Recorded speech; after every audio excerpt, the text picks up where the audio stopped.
Hello, everybody. My name is Connor Raw, and I will be presenting my training topic video on safety in the workplace.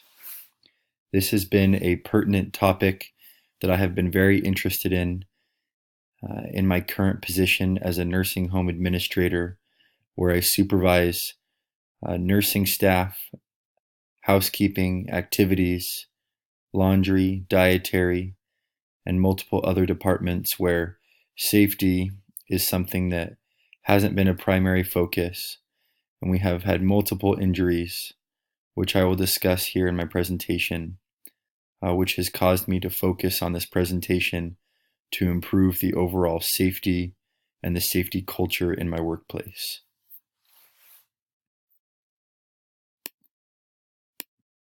Allow me to begin by discussing the history of workplace safety and why that is important and relevant in today's day and age.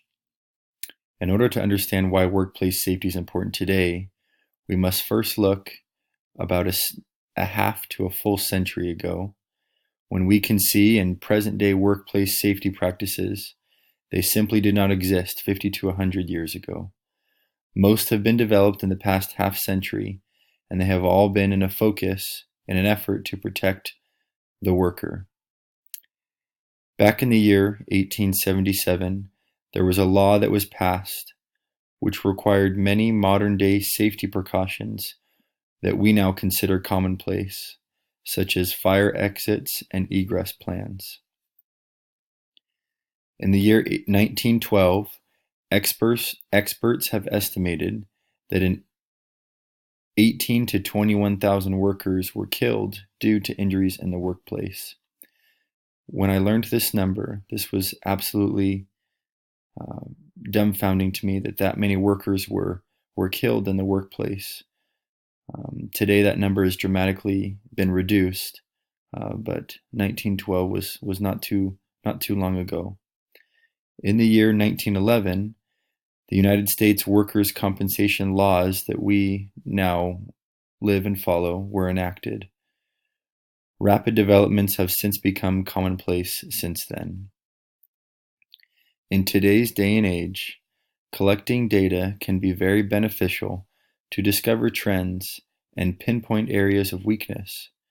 The government continues to collect this data and improve the workplace safety prevention program. I will now discuss the why of workplace safety. But first, allow us to look at this graph, which shows data from the year 2016 to the year 2017, and shows the average cost of a workers' compensation claim, and also specifies what the accident or injury was. You can see on this graph that the most common claim was due to motor vehicle accidents, then burns, falls and slips, caught, struck by, miscellaneous cause, strain, cumulative injuries, striking against, and cut, punch, and scrape.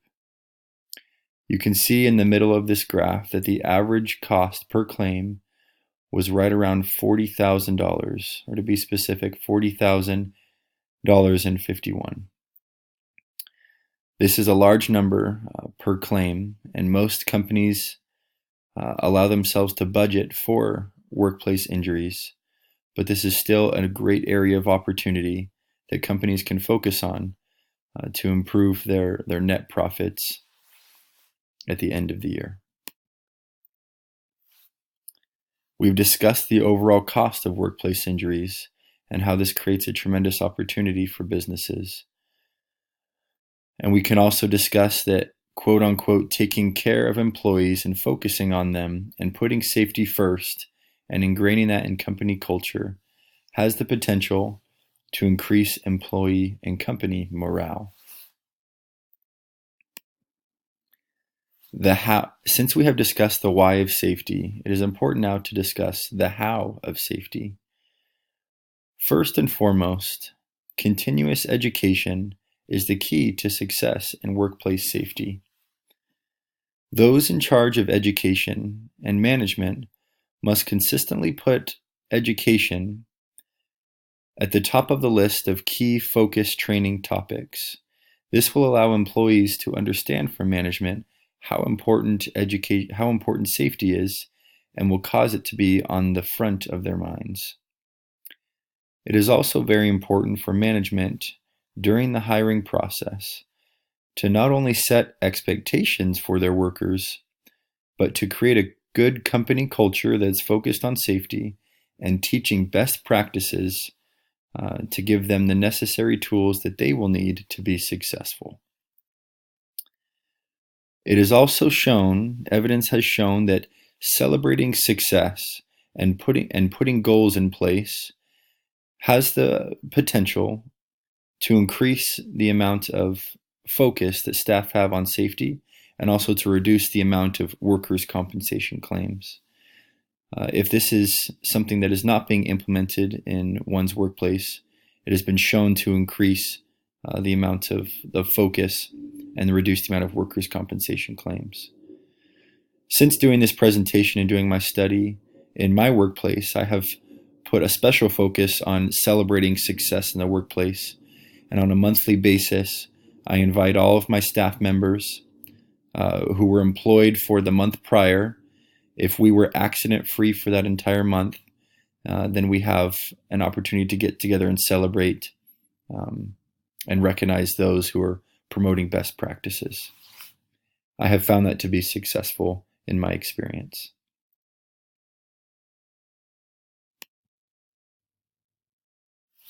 There are multiple governing bodies that focus on safety. One of them that is very familiar to those in the workplace now is an entity by the name of OSHA, which focuses on workplace safety and best practices.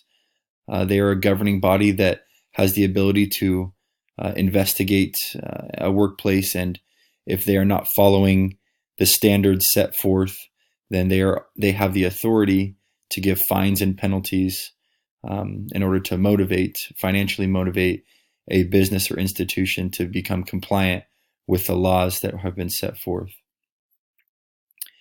In conclusion of my study on safety, I have discovered quite a few things, and I will discuss the 4 things that are takeaways for me in my study and my analysis on safety.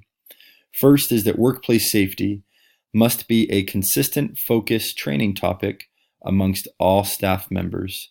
It is not something that can be discussed quarterly or semi-annually or even annually. It is something that must be discussed at least monthly and must be celebrated and must be focused individually. And it's also something that shouldn't be put off towards meetings, is that in the act of, if a supervisor or a fellow employee notices another staff member doing something that may not be the most safe, it is important to address it right then and give the education then, and not wait until trainings are given, or not wait until in-services are given.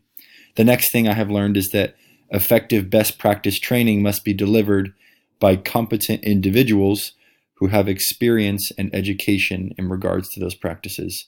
It is important that we have frequent train the trainers, where those who are giving the education have been given sufficient education themselves, so that when the time comes that they need to teach, that they feel confident and are, of course, competent in their abilities to teach. Workplace safety must be ingrained in the company culture, and most importantly, embodied by management. The attitude definitely reflects the leadership.